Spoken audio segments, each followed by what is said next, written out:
We're at the groundbreaking event of the new Korean embassy building in Herzeliya. The Korean government is the first Asian government to purchase land to build their own embassy in Israel. This ambitious project will cost the Koreans an estimated $6.5 million. 1, 2, 3. Kyou-Hyun Kim, the Deputy Foreign Minister of Korea, flew in especially for this ceremony to prove how crucial the relationship with Israel is for his country. More than anybody else, we understand the security situations that the Israel is in. So, when you're a school children, you're taught a lot about Israel, like Kibbutz and how to work together as a group. And so almost all Koreans have a soft spot for Israel. So that's a good foundation for us to move forward together. For 6 leading construction companies. Kim Il-soo, the Korean ambassador to Israel, suggests that the tight relations between his country and Israel comes from the deep understanding Koreans have to the situation in Israel, as it is very similar to what they are experiencing back home. It is the first time for Asian country to build this embassy. We are very proud of that, and that also expresses, Korea's firm commitment to the relations with Israel.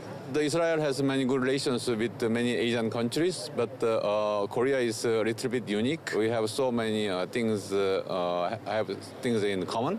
We developed our economy and political democracy on the very tough environment, security environment. So modern history of ours tells the common ground we have. So that makes our relations with Israel very special. Thank you. The chairman of the Korean Friendship Association, MK Meir Shitrit, says the relationship with Korea is good, but still has room to improve.